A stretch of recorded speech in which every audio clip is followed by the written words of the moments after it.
On the day my wife passed away, I said nothing about the $28 million inheritance or about the skyscraper in New York City under my name.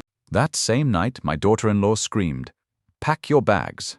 The old leech doesn't stay here." I said, "Okay." Then I decided to do something that would freeze that woman in her tracks. I'm Gerald Thompson and I'm 65 years old. Let me tell you what happened next. I thought losing Margaret after 28 years was the worst thing that could happen to me.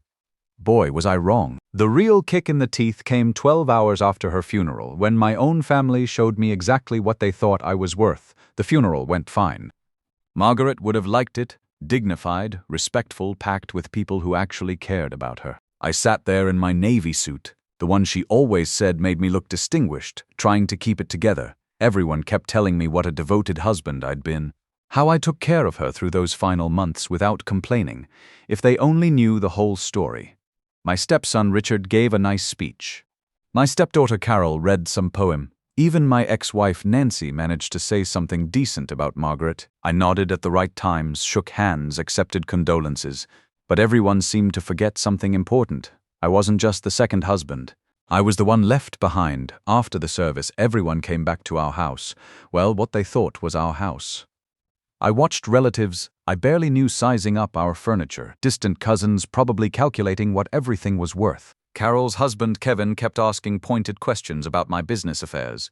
Richard's wife Sandra made comments about the house's value. But it was Stephanie, my youngest stepson's wife, who really got my attention. She'd married Benjamin 3 years ago and made it clear from day one that I was in the way. To her, I was just some old guy who married Margaret for her money. She had no clue what our money really was or where it came from. All day, she watched me with these calculating eyes. When I'd step out to check the catering, she'd huddle with Carol whispering. When I'd sit down, hell, I was exhausted. She'd give me these cold smiles that made my skin crawl. The last guest left around 8:30. I was in the kitchen loading the dishwasher when I heard footsteps. Heavy ones that stopped right at the kitchen doorway. "Well, that's over with," Stephanie announced. I didn't turn around, kept loading plates, trying to focus on something simple to keep from falling apart. "Thanks for helping organize everything," I said. Margaret would have appreciated it. "Cut the act, Gerald." Her voice could have cut glass. I finally turned around. There she stood, arms crossed, still in her black dress, but done pretending to mourn. Behind her, Benjamin looked uncomfortable. Carol and Richard flanked them like some kind of tribunal. "I'm sorry, I managed?" She stepped closer. The grieving widower routine. "Drop it. We need to talk about practical matters." My hand stopped on the dishwasher. "What practical matters?" "This house, Margaret's assets, the family business." She spoke like I was some slow kid. "Benjamin and I discussed it with Richard and Carol. We think you should start looking for your own place." The room seemed to spin. "My own place?" Carol cleared her throat. "What Stephanie means is this house is pretty big for one person. And honestly, the upkeep costs alone. Are you telling me to leave?" My voice came out barely above a whisper. Stephanie smiled. "Not a nice smile. I'm telling you to be realistic. You're 65 years old, Gerald. Margaret took care of you while she was alive, but now you need to think about downsizing. Finding something more appropriate. My situation? Well, you're retired, right? Margaret handled the finances.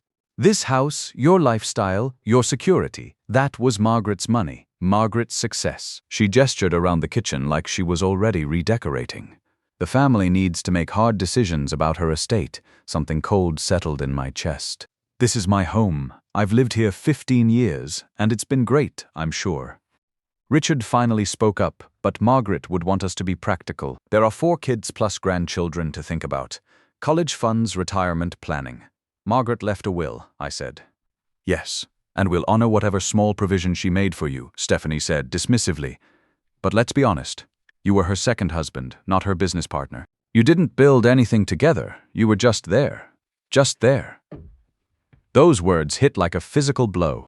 After 28 years of marriage, after caring for her through cancer, after building a life together, I was just there. "I think you should pack tonight," Stephanie continued. "Benjamin and I can stay here to manage the transition. It'll be easier if we handle Margaret's affairs directly." I looked at Benjamin, silently begging him to defend me, to remember I'd been his stepfather since he was 12.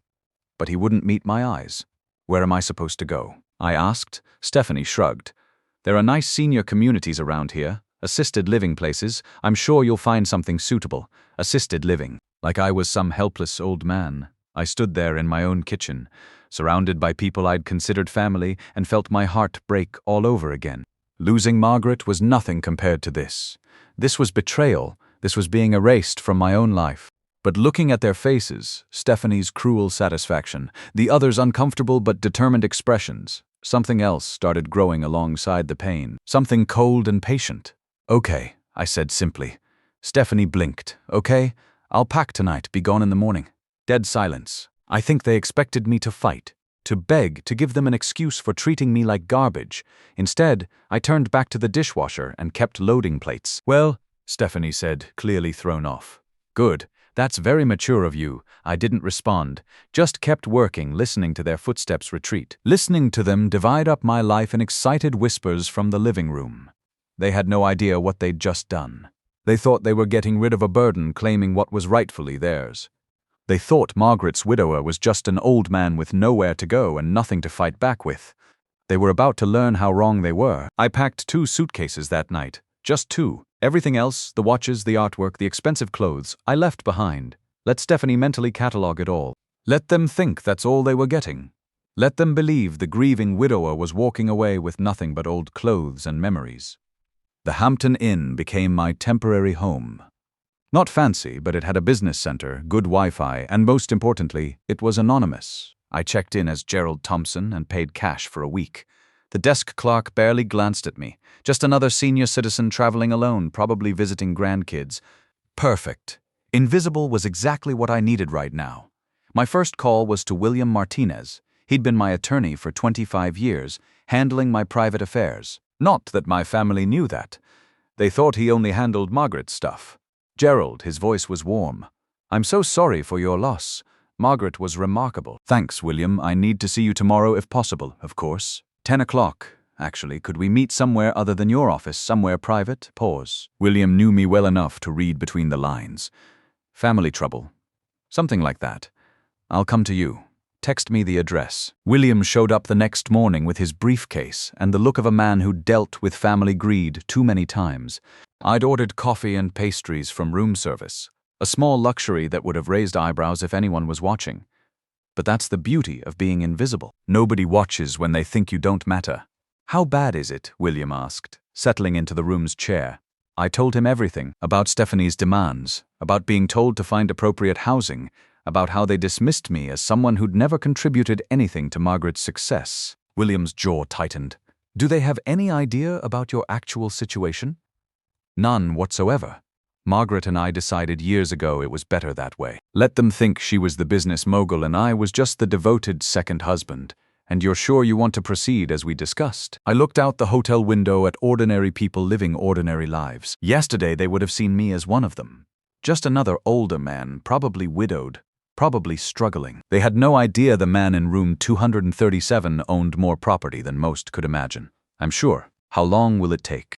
William opened his briefcase, pulled out a thick folder. Preliminary transfers can be done in 48 hours. Complete restructuring takes about 2 weeks. No way they can contest it. "Gerald, everything's been legally yours for over a decade. Margaret transferred ownership years before her illness precisely to avoid situations like this." I nodded, feeling cold satisfaction settle in my bones. "What about the house? Technically, you could evict them today, but I assume you have something more educational in mind." "I want them to show me exactly who they are first. Let them get comfortable in my house, making their plans, dividing up what they think is theirs. Give them enough rope, and then I'll remind them that assumptions can be dangerous things." After William left, I drove to the house, my house, parked across the street, and watched through tinted windows as moving trucks arrived. Stephanie directed workers like a general, pointing at Margaret's study, gesturing toward bedrooms. She'd brought her own furniture. She wasn't just staying temporarily to handle affairs. She was moving in permanently. My phone buzzed. Text from Benjamin. "Hope you found a nice place, Dad. Stephanie's organizing Mom's office. Found some business files we need to go through." I almost laughed. Business files in Margaret's study. If they only knew Margaret's real business files weren't in that house at all. They were in a safety deposit box downtown with property deeds, stock certificates, and documentation that would turn their world upside down. Let them look through desk drawers and filing cabinets. Let them find appointment books and client lists from the small consulting firm everyone thought was our only income. Let them calculate modest assets and plan modest inheritances. The truth would be so much more devastating. I spent the afternoon at First National where I'd maintained accounts they knew nothing about. Lisa Anderson, my personal banker, greeted me with professional sympathy. "Mr. Thompson, I was so sorry to hear about your wife's passing. How are you holding up, as well as expected? I need to make some account adjustments." Lisa nodded, probably assuming I needed survivor benefits updated. Instead, I handed her William's documentation. Her eyes widened. "Mr. Thompson, these amounts. I had no idea you were working with such substantial assets. Privacy was important to Margaret and me, but circumstances have changed. When would you like these transfers to take effect?" "Immediately." While Lisa processed paperwork, I thought about Stephanie back at the house, probably going through Margaret's closet, deciding which clothes were worth keeping. I thought about Richard and Carol, likely meeting with financial advisors about their mother's estate. I thought about Benjamin, weak Benjamin, who'd let his wife bully the man who raised him. They thought they'd gotten rid of me. They thought the inconvenient widower was out of the way, leaving them free to claim their inheritance. They had no idea they'd just picked a fight with someone who'd spent 28 years learning to play the long game. My phone rang, Stephanie's name on the screen. I let it go to voicemail, then listened with growing amusement. "Gerald, we found some confusing paperwork in Margaret's office. Legal documents that don't make sense. Could you call back? There might be things you need to explain. Confusing paperwork." I could imagine what they'd found: outdated copies Margaret kept for show. Documents referencing assets that no longer existed under her name. They were getting nervous, realizing their mother's financial picture wasn't as clear-cut as they'd assumed. I deleted the message without responding. Let them wonder. Let them worry. Let them spend sleepless nights trying to figure out why nothing added up. 3 days later, William called with news that made me smile for the first time since Margaret's funeral. "They've hired an attorney, have they? Edward Cooper from Cooper and Associates. He's asking questions about Margaret's estate. Apparently the family has concerns about asset distribution." I set down my coffee, feeling familiar satisfaction spread through my chest. How proper of them to be concerned. There's more. They're requesting a formal will reading. "Want all beneficiaries present, including you. When Monday afternoon, 2 o'clock at their attorney's office." "Perfect. I'll be there." Gerald, once we walk into that room, there's no going back. They're going to learn exactly who you are. I looked out at the ordinary world beyond my hotel window. Soon, very soon, I would no longer be invisible to the family that had dismissed me so easily. "William, I've been ready for 15 years. Monday morning I moved from the Hampton Inn to the executive suite at the Fairmont downtown. Just for one night. Just to remind myself who I really was before walking into that meeting. I ordered room service, steak and wine, and reviewed documents William had prepared. Everything was in order, everything was legal, everything was about to change. I arrived at Cooper and Associates 15 minutes early. The young receptionist looked me over with barely concealed dismissal. "You're here for the Thompson estate reading?" "I am Gerald Thompson, the widower." Something in my tone made her look up sharply, but before she could respond, voices erupted from down the hall. "This is ridiculous," Stephanie was saying. "Why does he even need to be here? He's not a real beneficiary." "The law requires all named parties present," came an unfamiliar voice. "But he didn't contribute anything to the estate," Richard added. Mom supported him. I sat quietly in the leather chair, hands folded, looking exactly like the elderly man they expected. At 2 o'clock sharp, William arrived with a woman I didn't recognize, tall, sharp-dressed, commanding presence. "Mr. Thompson," William said formally, "meet Diana Phillips. She'll represent your interests today." Edward Cooper appeared, a soft-looking man mopping his forehead with a handkerchief. "I believe everyone's here. Shall we proceed?" The conference room was too big, with a polished table that could seat 20. The family arranged themselves on one side, like they were preparing for battle. Stephanie at the head, flanked by Benjamin and Carol, Richard positioned behind like backup. They dressed for success. Expensive suits, confident postures, people who expected to inherit everything. I took the seat directly across with William and Diana flanking me. The symbolism wasn't lost on anyone. Cooper cleared his throat and began reading Margaret's will in a monotone, suggesting he'd done this hundreds of times. Standard language about being of sound mind, formal declarations, preliminary charity bequests. Then came what they'd been waiting for. To my beloved children, Richard, Carol, and Benjamin, I leave $50,000 each, distributed equally among them. I watched their faces. $50,000 each was generous for most families, but far less than they'd expected. Stephanie's mouth tightened. Carol frowned. Richard leaned forward like he'd misheard. And to my dear husband, Gerald Thompson, I leave the remainder of my estate, including all properties, investments, and business interests, to be his absolutely and without restriction. Dead silence. Cooper kept reading, but nobody was listening anymore. They stared at me with expressions ranging from shock to outrage to disbelief. "Excuse me," Stephanie interrupted, voice sharp enough to cut glass. "Could you repeat that last part?" Cooper looked uncomfortable. The bulk of Mrs. Thompson's estate goes to her husband, as is customary. But what exactly does that include? Carol's voice rose. The house, her business? What are we talking about? Diana Phillips answered, consulting her copy with professional detachment. According to these documents, Miss Thompson inherits all real property, all financial accounts, all business assets, and all personal property not specifically mentioned elsewhere. That's impossible, Richard said flatly. Mom would never leave us with just $50,000 each. William leaned forward. I'm afraid it's quite legal. Your stepmother was very specific about her intentions, but he didn't earn any of it.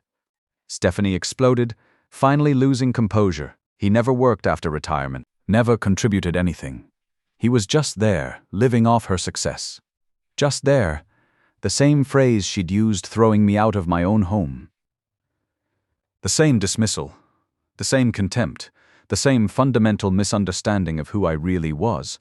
I stood slowly, feeling every eye focus on me.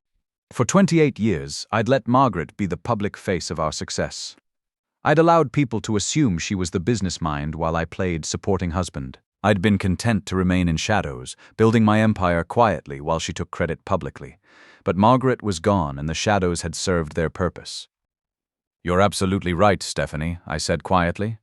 I never contributed anything to Margaret's success. She blinked, clearly not expecting agreement. Margaret's consulting firm, her modest investments, her reputation in the community, that was all her. I had nothing to do with it. Confusion rippled across their faces. This wasn't the response they'd expected. But you see, I continued, voice growing stronger, Margaret's estate isn't what you think it is, and I'm not who you think I am. Diana was already reaching into her briefcase, pulling out documents that would change everything. William checked his watch, timing the moment perfectly. What do you mean? Benjamin asked. Speaking for the first time, I looked at each of them. These people who'd dismissed me, thrown me out of my own home, treated me like a burden to be disposed of. I mean, you've been operating under some very expensive assumptions about who owns what in this family. Diana opened her briefcase like a surgeon preparing for delicate operation. Documents organized in neat folders, labeled with detail suggesting this moment had been planned for a very long time. Perhaps we should clarify exactly what constitutes Margaret Thompson's estate, Diana said in her crisp, professional voice. Cooper shifted uncomfortably. I'm not sure I understand the question. The question, William interjected, is whether Margaret actually owned the assets her family believes they're inheriting. I watched Stephanie's face. The confident smirk she'd worn since entering the room was beginning to crack. Of course she owned them, she said. But uncertainty crept into her voice. The house, the business, everything. Gerald never worked after retirement, never contributed financially. That's where you're wrong, Diana interrupted, sliding the first document across the table. Mr. Thompson has been the primary owner of virtually every significant asset in this family for over 15 years. The paper landed in front of Stephanie with a soft whisper that echoed in the suddenly silent room. She stared at it like it might bite her. This is the deed to the property at 47 Elm Street. Diana continued, the house you've been living in since Mr. Thompson graciously vacated it. Notice the name on the title. Stephanie picked up the document with trembling fingers. Her face went white. Gerald Thompson, she whispered. Correct. The house was transferred to Mr. Thompson's sole ownership in 2008, 5 years after their marriage. Mrs. Thompson retained lifetime occupancy rights, but ownership transferred completely upon her death. Carol grabbed the paper, scanning frantically. This has to be a mistake. Mom bought that house before she even met him. She did, William confirmed. Then she refinanced in 2007 using capital Mr. Thompson provided. When the new mortgage was issued, ownership transferred to him as primary financial backer. What capital? Richard demanded. He's been retired for years. Diana smiled, cold, professional expression. Mr. Thompson has had considerable assets since before his retirement. He simply chose not to advertise that fact. Time for them to understand exactly who they'd been dismissing. The money came from my engineering firm, I said calmly. When I sold Thompson Engineering in 1989, I was 30 years old and walked away with more than enough to last several lifetimes. Real estate investments, stock portfolios, commercial properties. I was already financially independent when I met your stepmother 7 years later. Dead silence. But you never worked after retirement, Benjamin said weakly, clinging to his worldview. I didn't need to work traditionally. I managed investments, bought and sold properties, made business decisions. I gestured toward Diana preparing the next folder. I just did it quietly. Diana slid new documents across the table. These are ownership papers for Thompson Holdings LLC, established in 1996. Mr. Thompson is sole proprietor of a company owning 17 properties across 3 states. Stephanie's hand flew to her throat. 17 properties, including 3 apartment complexes in Manhattan, 2 office buildings in Boston, and a recently renovated warehouse in Soho appraised at $28 million. The number hit like physical force. I watched implications sink in, their understanding of reality shift and crack. $28 million, Carol's voice barely a whisper. That's just one property, William added helpfully. Would you like to see the complete portfolio? He didn't wait for an answer. Document after document appeared like cards in a high-stakes poker game. Bank statements showing accounts that made Margaret's modest savings look like pocket change. Investment records detailing stock holdings in companies they'd never heard of. Property deeds from Maine to Florida. Total value of Mr. Thompson's holdings, Diana announced, consulting her summary sheet, is approximately $47 million, not including assets inherited from Margaret's estate, roughly $300,000 in business assets and personal effects. $47 million. The words hung like smoke. Stephanie stared at me with an expression I'd never seen, not just shock, but something approaching terror. You're lying, she said, but her voice had no conviction. Which part would I be lying about? I asked pleasantly. The part where I've been financially independent since before I met Margaret? Or the part where you've been living in my house for the past week? But why didn't Margaret ever say anything? Richard asked, genuinely confused, because I asked her not to. I leaned back, feeling more relaxed than I had in years. Margaret had her pride. She wanted to be seen as the successful one, the provider. I was happy to let her have that image publicly while I handled things privately. So when we asked you to leave, Benjamin said slowly, you were evicting me from my own home. The truth was finally sinking in. I could see it in their faces, growing horror, as they realized they hadn't just been cruel to a helpless widower. They'd been cruel to someone who could destroy them financially without breaking a sweat. The business cards you found in Margaret's office, Diana continued, clearly enjoying their distress, were for a consulting firm that Mrs. Thompson operated essentially as a hobby. It generated maybe $40,000 a year in revenue. Hardly enough to support the lifestyle you all assumed she was funding. Then how did she pay for everything? Carol asked. She didn't, I said simply.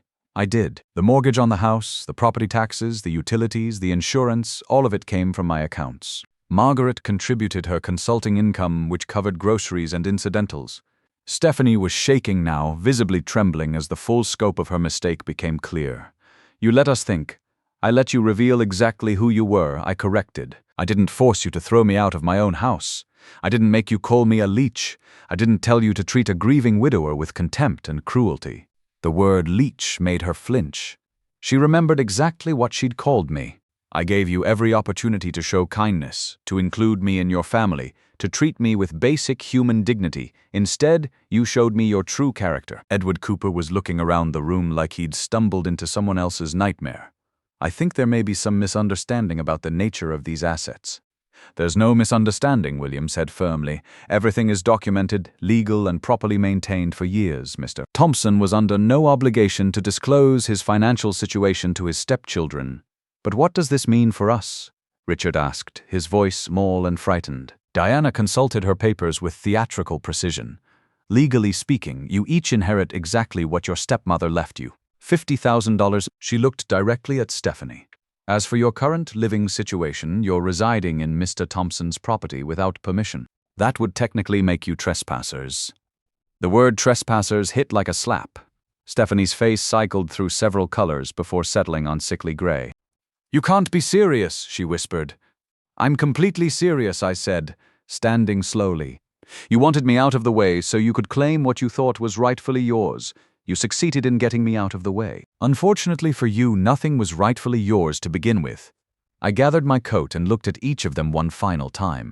These people who had treated me like garbage, who had dismissed my grief and my worth, who had tried to erase me from my own life. "I'll give you 72 hours to remove your belongings from my house," I said quietly. "After that, I'll have you legally evicted." As I walked toward the door, Stephanie's voice followed me, high and desperate. "Gerald, please, we can work something out. We're family."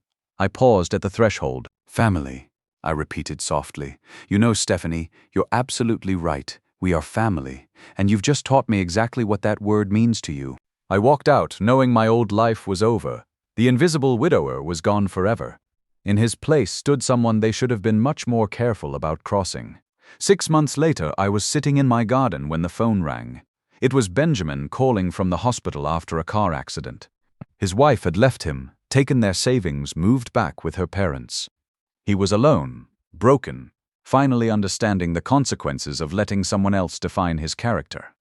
I went to see him, not because I had to, but because sometimes people deserve a second chance when they're genuinely ready to earn it. Some bridges can be rebuilt, but only when both sides are willing to do the work.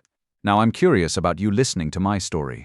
Have you ever been underestimated by people who thought they knew your worth? Have you watched someone reveal their true character when they thought they had power over you? What would you do if you were in my position?